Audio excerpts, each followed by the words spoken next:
Hi, everyone. Welcome back to National Park After Dark. We have another fun episode for today where we have a guest. A really fun guest. She's such a good time. On the podcast today, we have Marianne O'Connor, who is a New Hampshire native and is from the area very close to us and is an author. And we're getting ramped up for spooky season here. So she is the author of Haunted Hikes of New Hampshire, which we're very, very excited to tell you all about. It's our home state. She's published 2 books highlighting the haunted hikes around the White Mountains of New Hampshire and is the author of books we have used for research in our own stories on the podcast. She is an author and retired educator from New Hampshire. As a teenager, her father included her on several White Mountain hiking trips, and after that, she was just hooked, just kind of like us. Like, we got up there and we're like, hey, we love it up here. Marianne began pursuing her 48 4,000 footers of New Hampshire, which, if you're not familiar with, the 48 are 48 4,000 footers that are in mostly the White Mountains of New Hampshire. That is this huge feat for people to go out and set their mind to do. And she finished it in 2004. And not only did she finish it in 2004, but then she did it all over again in 2011. She has participated in Flags on the 48, a memorial hike commemorating the victims from 9/11 and other memorial hikes over time. And while hiking throughout New Hampshire, Marianne discovered some unusual stories and she began documenting them. A woman after her own heart, truly. For real. In 2008, Marianne published Haunted Hikes of New Hampshire and a second edition with additional stories and hikes, which was published in 2019. She thought, hey, a book about haunted outdoor places might just excite children and their families enough to want to come out and explore them. And in 2016, Marianne retired and moved on over to Maine, and she continues to hike and discover interesting stories to add to her collection that she hopes to share with her readers. And she kind of gets into that a little bit at the very end, just some things in the works. She is often joined by her 2 daughters and her dog Bella, and today she's joining us. So without further ado, everyone please welcome Marianne to National Park After Dark. Let's get started. Welcome, Marianne, to National Park After Dark. Thank you so much for being here. Thank you so much for having me. I'm looking forward to this so much. Yeah, we're excited to have you on. And we've used your book before for research for our podcast. And we're always excited to talk to a fellow New Englander. And you're from New Hampshire, so we're basically neighbors. I know we're all from Southern New Hampshire, and now here we are, different parts of the country, for sure. Yeah. What part of Southern New Hampshire are you from? So I was in Nashua. I was a Nashua School District guidance counselor for 20 years and began doing a lot of my research because of a goal I had to get children and teens and families interested in the outdoors. And I thought, why not entice people with a haunted ghost story to make them want to explore the mountains? And it has just hit a very positive and very people are drawn to that, and I think it's just been great. I've never expected the success that the book has had, so That's I see amazing. it everywhere. Yeah, I see it everywhere. And so do we, which is such a cool moment, I'm sure, for you. When did you? So obviously you wanted to help inspire children, teens, kids, and their families to get outdoors. What kind of started your endeavor in the outdoors and your love for that? So I am the only girl with brothers in my family. I was raised by brothers. It's like being raised by wolves, but a little different. All male cousins, and my father would take my brothers and their cousins and friends on these hiking trips to the White Mountains. And I was feeling so jealous about this and so left out that I said, Dad, why don't you invite me? I want to go. And he would say, oh, you don't want to be around a bunch of sweaty boys and stinky feet. I said, yes, I do. And so he invited me along on our first trip. And he said to me, we will invite you again, only if you don't complain about the hiking. You can't complain. I was about 14. And our first hike in the White Mountains was North and South Hancock, which is a very big, you probably know North and South Hancock, big trip, 10 miles. in the White Mountains. And from there, I will never forget that day. I was instantly hooked. The moss and the atmosphere and meeting people on the trail. It was magical to me. And I just kept going back and kept going back until I was really on my own as an adult and driving myself to the White Mountains. And I began getting involved right after 9/11. There was a memorial hike called Flags on the 48. I participated in that for a few years, bringing flags up to each one of the 48 4,000 footers to fly a flag on 9/11. And the more I got into it, I just became very involved with the greater hiking community, which is just an awesome community to be a part of. So that's really how it got started with me. How many of the 48 have you done? I've done them all.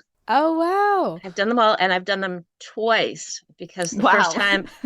the first time I finished, and it was partly due to being involved with Flags on the 48. You're just doing 4,000 footers all the time. And somebody said to me, "You must be really close." And I'd be, "Yeah, I don't think so." And I looked and I was close. I needed about 8 left. And when I finished on Mount Madison the first time, and it was almost anticlimactic to me. I missed it. It's kind of like when you read all the Harry Potter books and you're on the last one, and it's like, oh, is that all there is? I want more. So when I finished, I thought, I don't remember a lot of these hikes. I'm going to go back and do them again. And I adopted a dog from Hurricane Katrina. I had a rescue.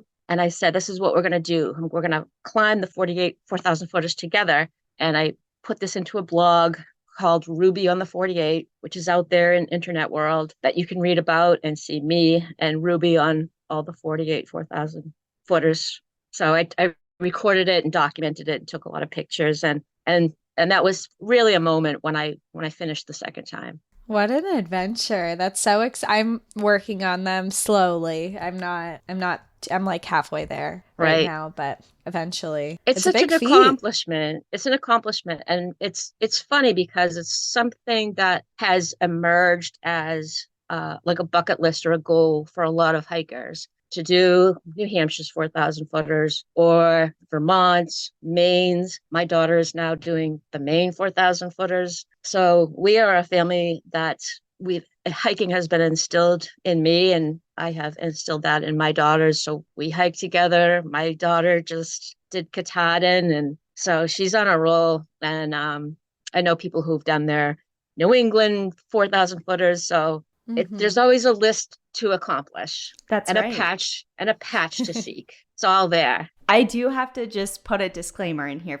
because I know a lot of New Englanders, we inherently know how big of a feat that is. But, people from out in Colorado, they're like, well, we have 14,000 footers. It's like, honey, but you're not doing 4,000 feet of elevation gain. Right. And a lot of these, 4,000 footers in New England, you're starting at a much lower elevation. So It might not seem like it on paper, but it is, in my opinion, sometimes a lot more difficult than some of the hikes, even out here to the taller mountains. So anyways, I just wanted to just put that in there because I know there's some people out there talking to you Coloradans. We are pretty badass here in New England. Yeah, that's right. we hike elevation gains for sure. I mean, I've talked to people who have hiked all over the United States, and they have said some of the hardest hikes I've ever done have been in New Hampshire. Yes. And that is really what New Hampshire Fish and Game will tell you is that these hikes in New Hampshire as part of the AT, it's the most strenuous and difficult part of the AT is getting through New Hampshire. And that's just something that New Hampshire Fish and Game and other search and rescue groups are aware of, that this people who are coming through on the AT, or even throughout summer, visitors and tourists who come to New Hampshire and want to experience the presidentials or the White Mountain National Forest, you really need to know what you're doing and be prepared. That's the most important thing. For sure.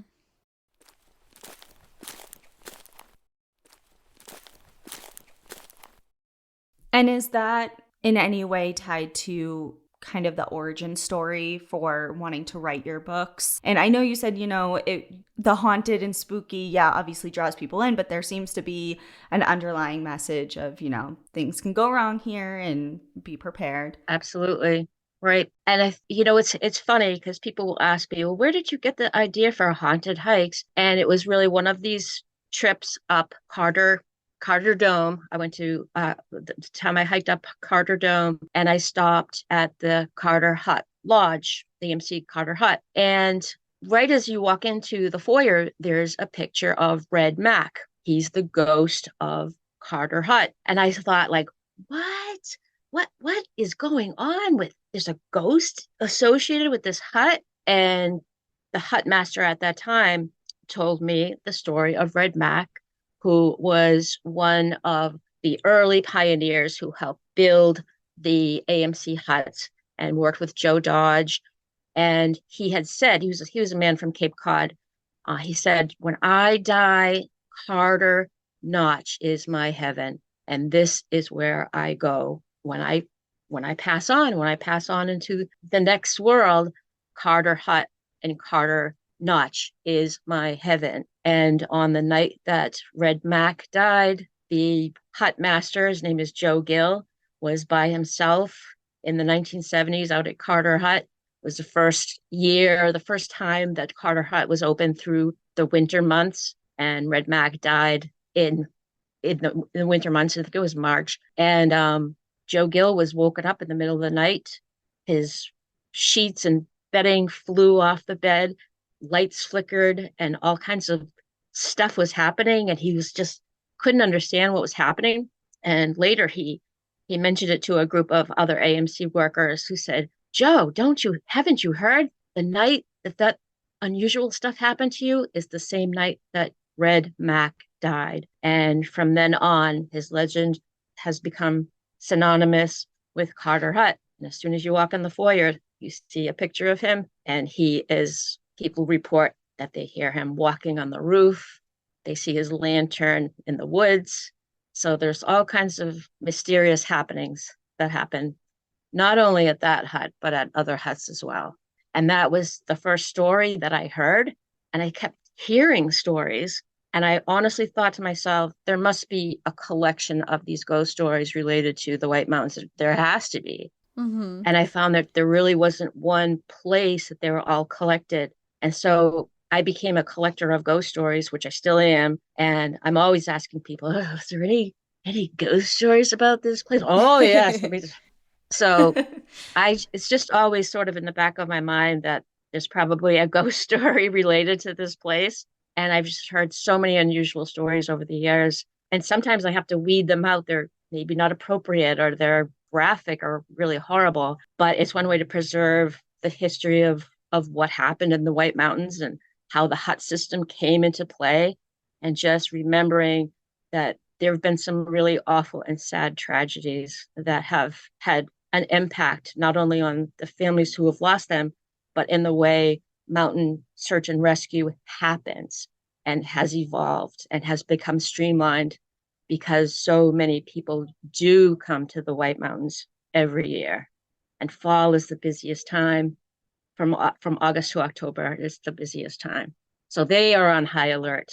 Yeah, it's definitely the season is here that people are visiting the White Mountains. And I think, like you said, with these stories, it attracts people to these places. But I think that there's some big learning lessons that are inside of these stories. So sharing them it's beneficial. It makes things interesting for other people. And it does bring an element to it of, hey, you're not totally safe here. You need to be prepared. Which brings us into, I know that you have prepared a couple of stories today that are a collection of stories within the White Mountains. So we'd love to hear them. I think that was a great starter story to head into the other ones that you have prepared today. Great, thank you. So the first story that I'm going to start off with today is about a memorial, the first memorial that appeared on Mount Washington. And that is the death of Lizzie Bourne. And a lot of people have heard of Lizzie Bourne, and there's a lot of maybe misinformation about, what happened to her or how this tragedy played out. But Lizzie Bourne was the first woman to be documented to lose her life on Mount Washington. And she was a young debutante from Kennebunk.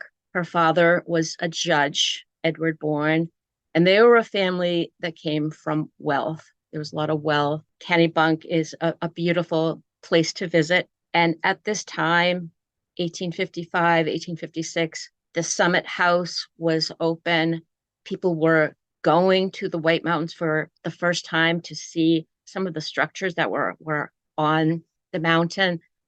Lizzie and her cousin Lucy Bourne had a dream of seeing the sun rise from the summit of Mount Washington, and that became the ambition for this trip that they took in September of 1855. And Lizzie's uncle George Bourne planned the trip, and he and his wife Lucy and Lizzie went up by train and by coach and went to the Glen House, arrived there in the early afternoon of September 14th, decided to have lunch, and that they were going to take a walk up the old bridle path to the summit. And at that point, the path was not even completed, but they had a late start. They began hiking, and in 1855, you had women wearing long woolen dresses and capes and bonnets, and they were not prepared, or they had no idea what they were in for. And they never really lost their way, but a number of situations came up, and George didn't hire a guide. He could have, but he didn't. They got a late start. They could have started earlier, but they didn't. And just a series of mishaps came up along the way. And they reached some ledges and watched the sun set. But as the sun set, a storm was blowing in. The weather changed, the temperatures dropped, and they were just ill prepared to spend the night. And George did the very best that he could to protect Lizzie and Lucy. He built a stone structure out of rocks. And if you can imagine how he went about doing this, it was dark. He didn't have any kind of matches or lighting. He was collecting rocks with his bare hands in the dark to try to protect his niece and daughter. And they spent a cold, cold night huddled, trying to preserve their strength. And sometime during the night, probably around 10, 11 o'clock, Lizzie passed away. Her death is associated with hypothermia. And in the morning, when they woke up, they realized they were just almost a half a mile from the summit. They were so close, but they hadn't realized it. And after this fatality, when the people were at the top of the summit house realized what had gone on, there was, things sprang into action, and her body was brought down and transported back to Kennebunk. But after the accident, George was never the same. He was just a broken man, and the toll of grief was too much for him.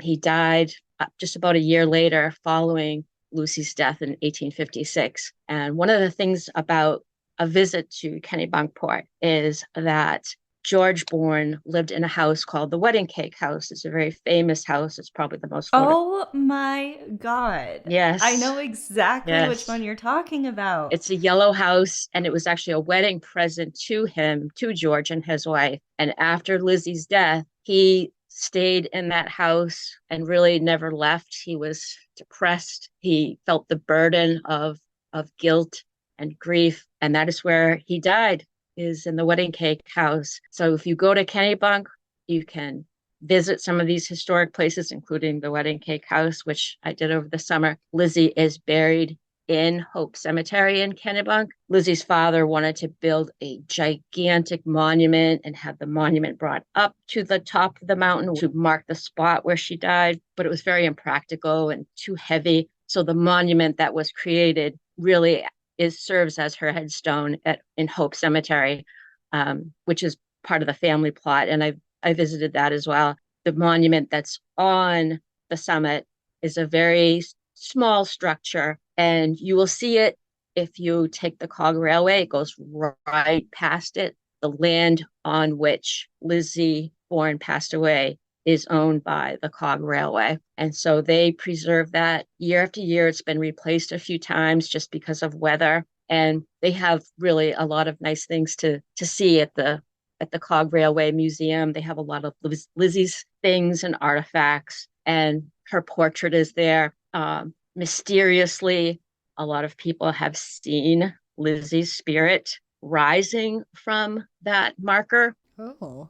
I've had people have experience. A good friend of mine, Dan Chesney, he's an author that's written about Mount Washington extensively. Mm-hmm. He visited the marker one night and heard a whisper in his ear, and he felt that this was Lizzie. What most people report seeing is a spirit or an image, very translucent, very willowy, rising up from the marker and pointing toward the summit as if to say, that's where I wanted to go, but I never got to see it. So that's part of her legend and her mystery. She was from Maine and she's buried in Maine, but her spirit lives on Mount Washington. I've hiked Mount Washington a couple of times and I've never seen her memorial. And now I want to go back up and go see it. It's remarkable, and really the Cog Railway will take you right by that spot. So later, when I will be sharing a lot of pictures with you, including the wedding cake house and Lizzie Bourne's Perfect memorial,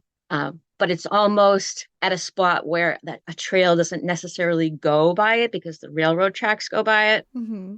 But the best way to actually see it is actually from the Cog, but you can see it from the Jewel Trail. So depending on which direction you approach, which trail you approach, you might not see it, and you might not know any of these memorials are on the mountain, but there are about 6 of them there. Yeah, well, especially if they're so small and kind of inconspicuous, if you're not really looking for them, I feel like 90% of people would just kind of breeze on by them unintentional, not intentionally, but just not realize. Yeah, not realize. Well, thank you for sharing that story, because it's I feel like this whole conversation is going to do this, but I'm coming home for the first time in several years for a little while, a good chunk of time, like 2 weeks during the fall. And I'm really excited to get into the mountains, and maybe Cassie and I can do a Cog Railway trip. And I'd never done it before, and it was so much fun. And as a hiker, and my father told me this, the people who ride the Cog Railway, tourists, and as a hiker, there's a little inside joke that you flash a moon at the Cog Railway when it goes by. I've never done that, but I know of people who have done that. It's okay. And I rode the Cog for the first time. I rode the Cog for the first time over the summer, and I loved the experience. I didn't think I would. I loved it, and it was so much fun. I want to go do it again. Yeah. So I have hiked 2 of the times I've hiked Washington, I have taken the Cog down. I'll pay for it. I don't want to walk down this. And I've taken the Cog down, and I agree. It's a fun experience, and the views are just amazing. So much fun. Yeah. It's a cool ride, and it's a historic ride too. It's a historic ride. And even the top of the mountain, the visitor center, has also a portrait of Lizzie that they will say at the visitor center. Other people who have come to visit will look at the portrait and say, I think those eyes are following me. There's something odd about this portrait. So there's really a lot of things going on with Lizzie that interesting.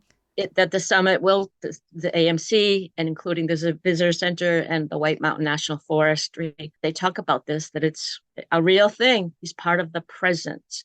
That is an energy on Mount Washington. Very cool. Yep.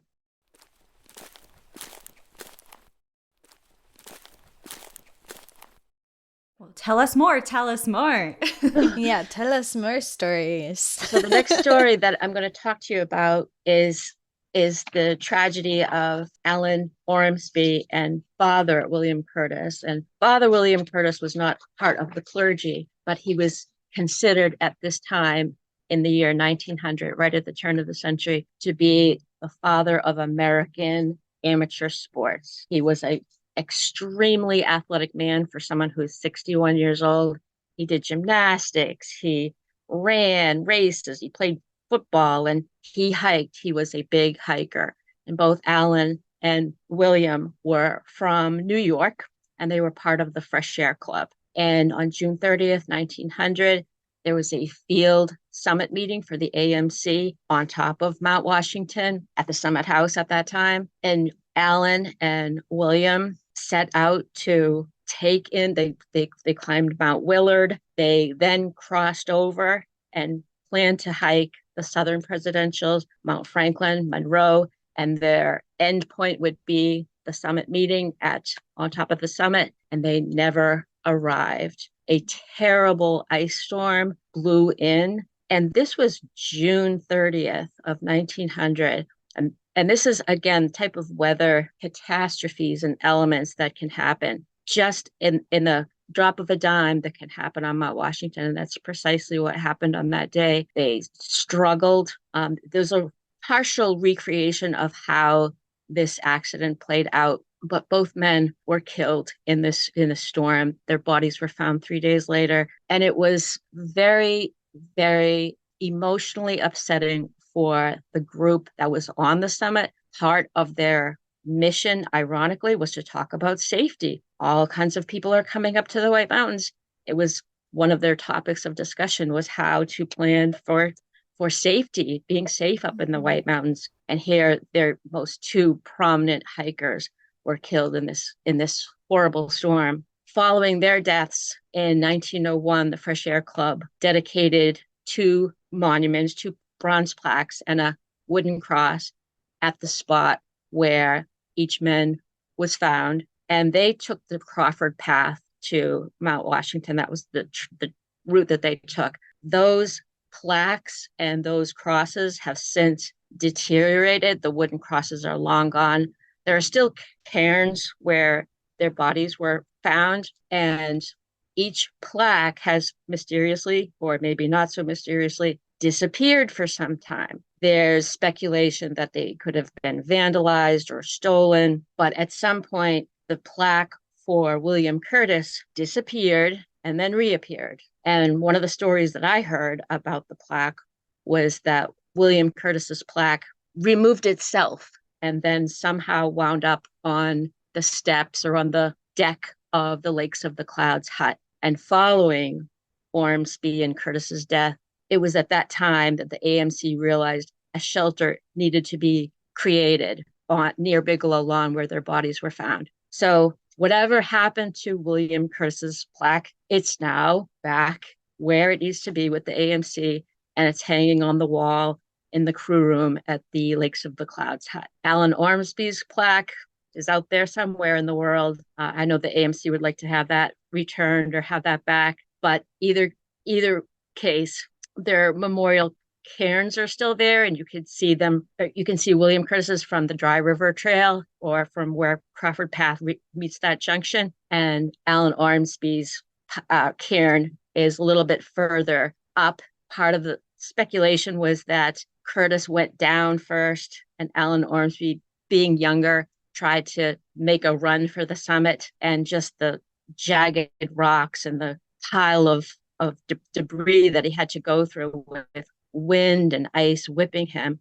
When they discovered both of their bodies, they had just been ravaged with bruises and the elements. But so they really died a terrible death. And part of the impact of their death was that it created an urgency for a shelter to be built. And so the following year, a very crude shelter went up, but eventually in 1915, the Lakes of the Clouds hut was created and built and constructed, and it's almost partly due to the tragedy that took the two men's lives, and it was really the impetus for the entire AMC hut system. Wow. I've been to Lake of the Clouds hut several times, and I never knew that story of the origin story of why it's there. That's really how it came about, and it really became an impetus to create these hut systems, safety huts, and caches for anyone who's finding themselves in an emergency. And so I've also stayed at the Lakes of the Clouds hut a couple of times. So it's a wild place. It's a lot of fun to go to. Yeah, it's so beautiful. It's hard to like go to these places that are so beautiful and realize such tragic and awful stories have happened there. But I mean, being at Lake of the Clouds, there's the alpine lakes that are right there. You have the views of the White Mountains of New Hampshire. There's Mount Washington right above you. I mean, it's such a beautiful place to be. It is.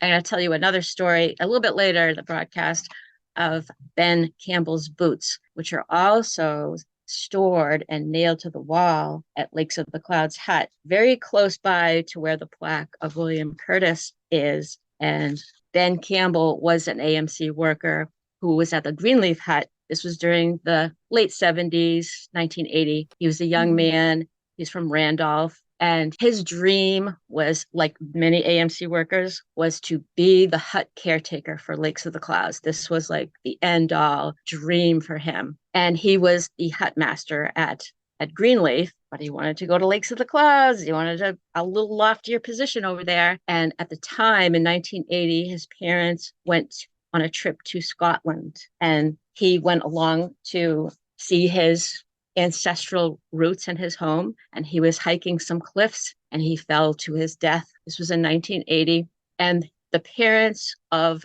Ben were so overcome, but also held such gratitude for what the AMC had given to Ben, that this was his life. And as a memorial, as a gift, they presented the AMC Greenleaf hut with Ben's hiking boots. This was a gesture to say, thank you so much. Ben loved being here. This was his whole life. So the boots went on display at the Greenleaf hut, but something mysterious was happening with the boots. They would walk themselves around at night, and AMC crew members would find the boots outside, or they would find them down the hall. And there were other mysterious things happening, like a shadowy figure would be seen looking through closets and storage spaces. And the Greenleaf hut crew members did not know what to do with these boots. So they decided, I think that Ben Campbell really wanted to go to Lakes of the Clouds hut.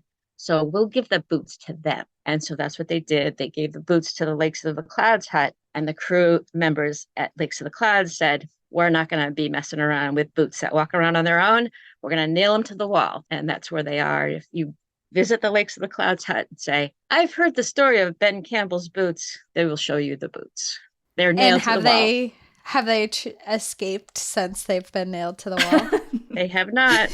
They are still there. Maybe they didn't need to be nailed to the wall and he just was trying to get over there, you know? Yeah. That's what I think too. So that's a really interesting story. That's a little extra precaution though with the nails. Yeah.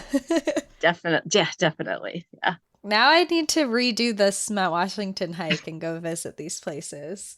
And I think it can be done, because when I was taking the cog up, there's a way to see some of these memorials by taking the cog. You're back down at the Ammonoosuc Ravine Trail where the parking lot is. And there's another beautiful memorial, which I'm going to get to next. And this is a memorial of Herbert Judson Young. He was an 18-year-old student at Dartmouth. And in 1928, he and a group of Dartmouth students climbed Mount Washington over Thanksgiving weekend. And again, time of year, November, brutal conditions in the White Mountains. And the group just missed a cutoff trail. One thing led to another. And as they were coming down the Ammonoosuc Ravine Trail, it was late at night, and Herbert started to lose consciousness. He was fading very fast, and his friends attempted to carry him, but he passed away. And the point at which he passed away was on the Ammonoosuc Ravine Trail near Gem Pool. And the following years, the Dartmouth Outing Club created a bronze plaque for Herbert that they placed at the Gem Pool. And it's actually a very beautiful memorial. The Gem Pool is a destination anyway. So you can see this memorial very, very easily. It's an easy hike. It's a 1.2 mile hike up from the COG parking lot and back down. It's a moderate hike. Families can do it. I did it over the summer. The trail was very wet. It's been a wet summer, but it's actually a beautiful destination. So by taking the COG, you can see Lizzie Bourne's memorial. You can get to the summit, and there's another memorial inside the summit building that you are aware of. Albert Dow's memorial is in there. Mm-hmm. And So there's a way that you can really see some of these memorials and see these places where these people passed away. Yeah. It's interesting that you brought up Herbert because I just pulled up my phone because on June 23rd I hiked Mount Washington and I did the Ammonoosuc Trail, and I have a photo on my phone There it of is. his memorial because I didn't have service, I remember, and I was like, "Oh, I want to find out who he was, why he died here." And for whatever reason, I never came back to it and I never researched it. And when you said his name, I was like, wait a minute. I was meaning to learn about this. Yep. And So, he was a young guy. He was from Missouri. And mhm. one of the things that happened as these friends were carrying his body down the trail, one of the friends took like a boulder, a rock, and for whatever reason, and carried it with him or carried it out of the Ammonoosuc Ravine Trail. And that rock was given to his family and it serves as his headstone in Mm. Missouri. So the rock that came from this tragedy at Ammonoosuc Ravine is the rock that represents his headstone in Missouri. Wow. Oh, wow. Yeah. And actually following Father Curtis and Alan Ormsby's horrible fatal accident, the Fresh Air Club not only dedicated the two plaques and the crosses to the two men, but they created another monument on a slide trail I think it's called Slide Mountain.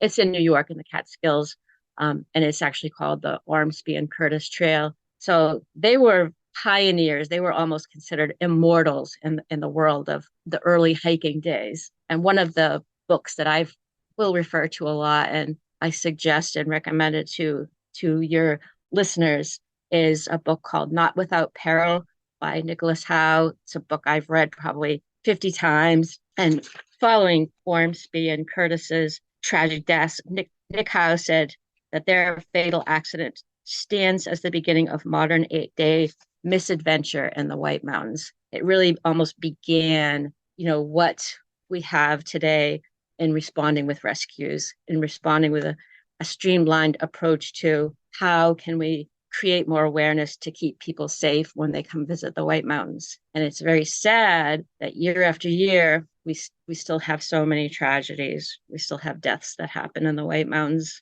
Hmm. And so it's when I've talked to Peter Crane, he's a director and curator for the Gladys Brooks Memorial Library on the summit. He has said to me, because we've talked a lot about the memorials and what they represent, what they mean, and he has said, they're not meant to be teaching tools, but they are a reminder that the mountains are irresistible. People come here, they're beautiful. People want to enjoy and experience them to their fullest. But we have to remember that it's a dangerous place too. And things can happen, accidents happen, things can go wrong. Hmm. Especially that story, the story of the two men that you were talking about that kind of marked the beginning of getting a better Misadventure. misadventure. But I just can't help but think back in that time, especially because you said people viewed them as immortal and they were so experienced and they were pioneers, and the way in which, I mean, June 30th, an ice storm, people not from that directly from that area are like, what, Right. and it's just obviously, especially this time of year, so many people who are hiking in our area like this aren't from here, so probably wouldn't think of that. And I just can't help but think of the shockwaves that those deaths probably emitted throughout the entire hiking community, not only because of who they were and their experience, but also in the way in which Right. they died. Right. And one of the things that was often said about Father Curtis was that he was a hiking beast. He wouldn't even wear a hat or overcoat. He just was somebody who just persevered and went on. And a lot of AMC members will say, well, they should have turned back. They should have known. Those two men ran into a couple of guides and a couple of other workers who were working on the trails that day, who all turned around and headed back down to the valley for safety. And they could have done that, but they didn't. And there's Hmm. another, again, sort of ghostly, otherworldly story that I've heard about Alan Ormsby's cairn is that if you say over this cairn, this memorial site, they should have turned back. What were they thinking? You will feel a punch to the gut that it could have happened to anyone. And that is what we say. It could have happened to anyone. Well, it's so So easy. I mean, not only just with that situation, but over and over and over, hindsight's 2020, knowing what we know now, knowing the end of the story, and you're looking at it through a totally different perspective and lens. It's like there are so many times that we've read stories, researched stories, that it's easy to say that, but it's you weren't there and you don't know the circumstances. Yeah, exactly. Yeah. And they didn't have the information that we have now that it's already happened. Right. Yeah. So the next story, and I'm going to jump ahead, is I'm going to be talking about Albert Dow. And Albert Dow was the only member of the mountain rescue team or part of a search and rescue team in New Hampshire to die while on an active search. And he was a young ice climber, a humanitarian, a good friend, somebody that everyone would look to and admire. And he responded to a rescue in January of 1982. And he was looking for two young ice climbers in Huntington Ravine when he himself was hit by an avalanche with the other rescuer that he was involved with. The other rescuer was able to radio for help and he survived. But when they found Albert Dow, he had already been crushed by a sea of snow and he perished in an avalanche while actively searching for these two young hikers. Eventually, those two young hikers were found and they both lost their legs, they lost their limbs. Young Hugh Herr was a 17-year-old phenom ice climber, cover of Outside magazine at the time, and he took Albert Dow's legacy and lived that legacy out. Following that accident, Hugh Herr developed and constructed limbs for himself to use as an amputee so that he could continue rock climbing, of all things. And he went on to develop, he is a pioneer in bionics. He's done incredible things. He works at the MIT Media Lab as a designer and he builds prosthetics. There's all kinds of Nova specials. He's on TED Talks. You can see him anywhere. His name is Dr. Hugh Herr. So he's lived the legacy of Albert Dow and he honors him throughout his life with his career. Albert Dow recently, I think this was 2018, the Mount Washington Weather Observatory named the extreme weather exhibit after it was a dedication ceremony and Dr. Hugh Herr was there. Albert Dow's family was there from the Tamworth area. Albert Dow has the distinction of having a memorial at the weather center, but also his name is on a sign on a rescue cache. And that's something that will, I think, remind people about his legacy, about what he lived for, and keeping his spirit and his memory alive was Albert Dow. The impact that it had on the community was so far-reaching that after he died in January of 1982, and immediately the New Hampshire Senate passed legislation to cover and insure him with life insurance, which was retroactive to when he died. And this is something that has carried on ever since, so that in the future, if search and rescuers fall victim themselves during the time of a rescue, they will be covered with health insurance, life insurance policies, and other compensation. And that was really because of Albert Dow's death. So the impact is just so far reaching of what he did. And he was a great human being and his family just speaks so lovingly of him. Yeah, that's a story that we covered. We covered it. It was over a year ago now, but I remember reading it and it was such a sad story. And I did an avalanche course up Tuckerman's Ravine and we talked about him because he was in the neighboring Huntington Ravine. And then this past summer, I finally went up and I saw his memorial and I went into the museum and I saw his memorial. There you go. Yeah.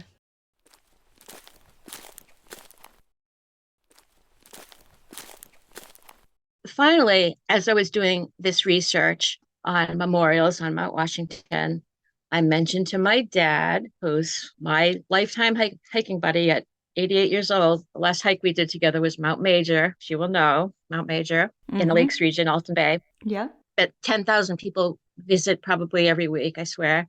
The parking lot, you have to park like way down the street. It's insane. Yeah. Crazy. It's a crazy place. And there you go. What attracts people to Mount Major, it is such a focal point. It's such a place where people want to go and they bring their children, their dogs. I've probably hiked Mount Major 20 times in my lifetime. I was telling my father that, hey, I'm doing this piece on the memorials on Mount Washington. And my father said to me, well, you know about Philip Longnecker and Jacques Perisco, don't you? I said, no, I don't know about that. And Philip Longnecker and Jacques were two graduate students at Harvard. My father was a student at Harvard in 1954. And these two men, it's covered in Nicholas Howe's book in more detail. But these two men were not part of the Harvard Outing Club, but they went along for the fun. It was January 31st, 1954. It was cold, it was icy, and Philip and Jacques hiked into Tuckerman Ravine with the Harvard Outing Club and had this idea that they were going to build like an igloo shelter to spend the night in the bowl of Tuckerman Ravine. And this was just, wildly why did they pick this spot? It was probably the worst spot they could have picked to construct their shelter, but that's where they spent the night. Polly Longnecker, Philip's sister, had gone with them. She stayed in a cabin with Harvard. Harvard had a number of cabins on Mount Washington, and overnight, these men were killed in an avalanche. Their bodies were eventually recovered, and as the accident scene is being recreated, there was just this, why did they do this? If only they understood their danger that they were in, but they didn't. And this is where they chose to stay. Now, Philip Longnecker was from Toledo, Ohio, and his father's name is Durbin Longnecker. And the father came out to retrieve Philip's body. There was a Jeep that Philip had taken from Harvard that he and Jacques drove up to Mount Washington to Tuckerman's Inn. And Durbin Longnecker donated the Jeep to Joe Dodge, and the Jeep was used in the future for rescues. And this was something the family had wanted. But the services that happened for Philip took place in Toledo, Ohio, where he was from. But the family thought that his spirit should live in the White Mountains, and he is buried in North Conway, New Hampshire. And his gravestone, I've seen his grave, it's very simple. It just says Philip Longnecker, naturalist. He was 25 years old. And when we think about just the impact of grief, the toll that grief can take on a family when something like this happens, Philip's father was also just never the same following Philip's death, and he died 4 years later in 1959, and his expressed wishes upon his burial was that he be buried by his son, and he too is buried in New Hampshire in Conway Cemetery, the North Cemetery. And this is, again, just speaks to the momentous level of grief and the toll that it takes. People sometimes are just never the same following these tragedies, especially when there's somebody so young losing a child. We can't imagine what that must be like. So it brings me finally just to talk about safety, preparation, hiker preparedness. I spoke to Colonel Kevin Jordan at the New Hampshire Fish and Game Department, and he has talked to me several times about hiker preparation, preparedness. People come to the White Mountains woefully unprepared. They don't have a headlight. They don't have proper clothing. One of the times that I was speaking to him, he says, I gotta go, Marianne. We're looking for a 12-year-old boy on Mount Lafayette in a t-shirt and shorts who got ahead of his family. And at the time, maybe the parents thought, he's so excited. He's so excited to be here. But they lost him. He was eventually found. He was okay. But these are the kinds of things that happen with search and rescue all the time, looking for people who aren't prepared to spend the night in the White Mountains. And about 20 years ago, New Hampshire Fish and Game, along with the White Mountain National Forest, developed the Hike Safe Plan. It's an initiative to create hiker awareness, safety, what to bring there and back. That's the philosophy. You go and you come back and you're safe. And just being prepared, having that checklist. You can find that checklist on hikesafe.com. Now you can purchase a Hike Safe card. Card costs $25 for an individual. You can get a family card. And what the Hike Safe card will do is it's a way that the hiking community can put money into the search and rescue efforts that happen every year, the costs they incur, costs for equipment, training, and grief counseling. Search and rescue personnel also suffer grief and experience trauma when they are searching for people that are lost. Absolutely. And the link to that we'll put in our show description as well, because obviously we have a lot of listeners in New Hampshire that would really, I think, be interested in supporting that if they do not already. Right. And this year they're on track for selling, I think, over 12,000 cards, which is a record year. They've sold more cards each year. And it's almost like an insurance policy. If you have an accident, if you need to be rescued, that card will serve as your ticket to have search and rescue take you out, get you to a hospital, or do whatever rescue needs to happen to you. So it's a good thing to have. And it's a way that the community can be responsive and share the responsibility of we can help search and rescue with the things that they need. Yeah. And hopefully, you don't need to use it yourself. You're just hopefully supporting. You don't need to use it. That's what we all hope. But better to be prepared. Better to be prepared. I can remember being on the Bond Cliffs in September, probably 15 years ago, and it was so cold and so windy. It was still summertime, but the wind was whipping. I remember I had my dog with me. We were so hungry. We were eating apple cores. We were that hungry. And I had mittens and I had a hat. I was prepared for the wind. And I'll never forget, there was two hikers who were not prepared. They were in t-shirts. And they looked at me with my mittens on and they said, "We will give you an entire bag of peanut M&Ms for those gloves. Can we have your gloves?" I was like, nope. It's like, these are way more valuable than a bag of M&Ms right now. Yeah. So things like you don't think that in June you'll need a wool hat or mittens, but it's better to have them and be prepared than to be on top of the summit and say, "Oh, I wish I had brought my gloves, my hat, my headlamp, extra pair of socks, etc." So I think a lot of people think they don't realize that the temperatures and the weather at the bottom and at lower elevation is so different than when different worlds. It is, especially you're so exposed up there. So you're protected when you're down below from the wind, from the elements essentially. And then you get up there and the weather is just so much different, especially heading into now when we're heading into fall, and October, November, I think is a time period where a lot of people don't realize how dangerous it is because the weather's mild here in New England. But when you get up into these higher elevations, you're in full-blown winter. Right. And people don't realize that yet. And Mount Washington is known as being the world's most windiest place on Earth. Temperatures and wind speeds have been recorded in like 230 miles per hour, something so crazy we can't even imagine it. But ice storms and snowstorms happen in summertime, and we don't think that that's a possibility, but on the higher summits it is.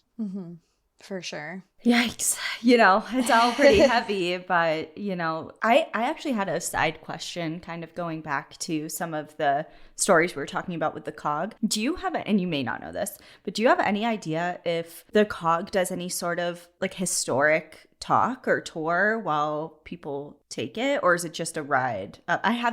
If I've been on the COG, I was probably like 5 and I don't remember. I think it depends on who you have as your guide that's taking you up to the mountain. There was a woman that took us down, and there was a man who spoke to us as we were riding up. And I learned things that I was there on July 31st, the last day of July. The month of July, I learned from the COG Railway guides, had the wettest month of recorded rain ever. The month of July 2023 was the wettest month they have recorded. It had like 17 inches of rain. It was something crazy. The day that I went there, it was raining. It's been a rainy summer.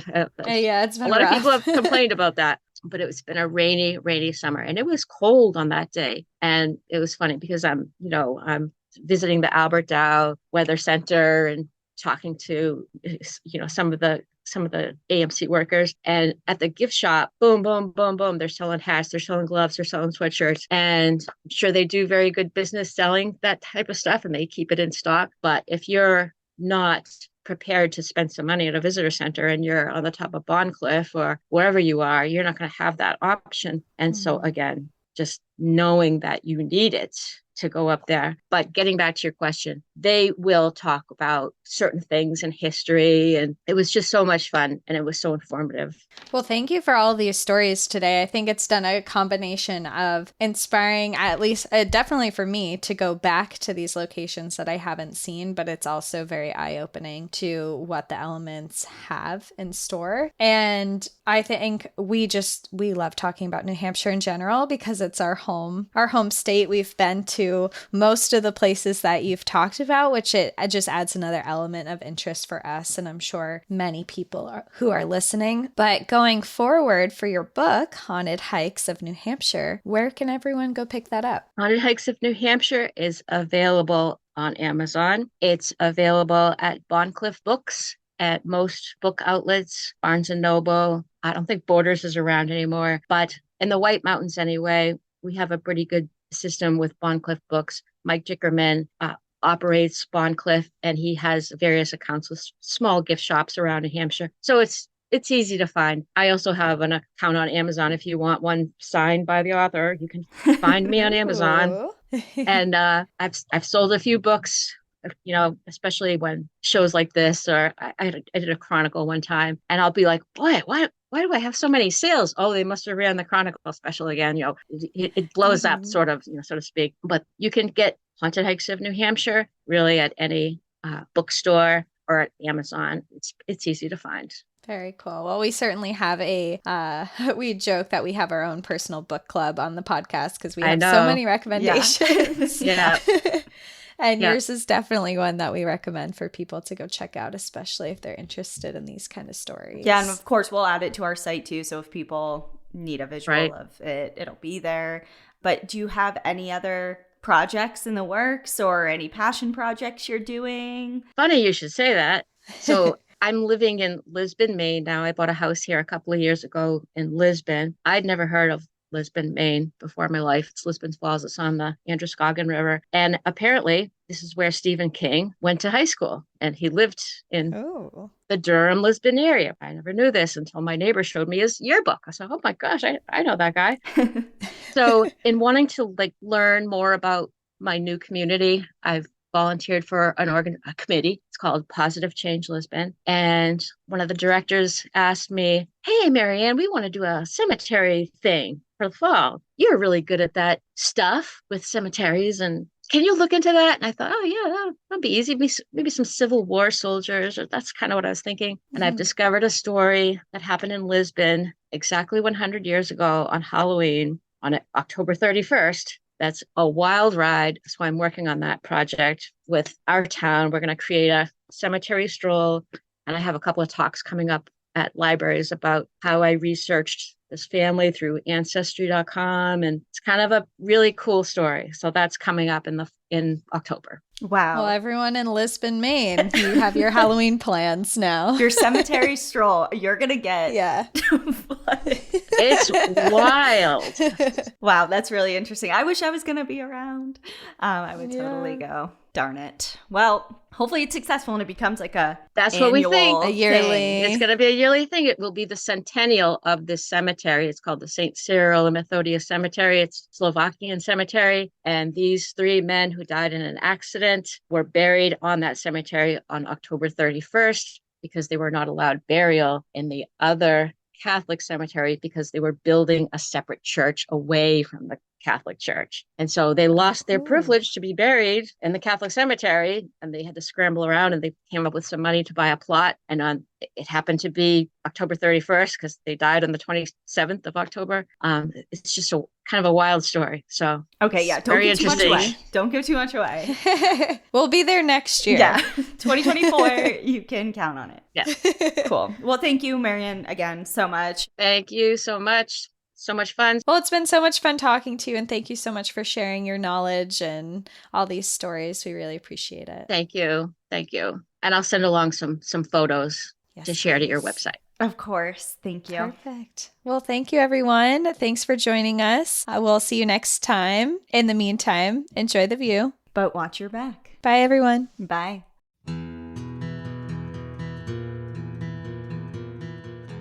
Thank you so much for joining us again this week. If you have a trail tale or story suggestion, send us an email at stories@npadpodcast.com. Follow us on Instagram and Facebook at National Park After Dark and on Twitter at NPAD Podcast. Join our Outsiders Only community on Patreon or Apple subscriptions to listen ad-free, unlock monthly bonus episodes, and exclusive content. And remember, when you support our sponsors, you are supporting our show. For our exclusive discount codes and source information from today's episode, check out the show notes. For more information on our show, our book recommendations, merch updates, and more, visit our website at npadpodcast.com. And please rate, review, and subscribe from wherever you listen to podcasts.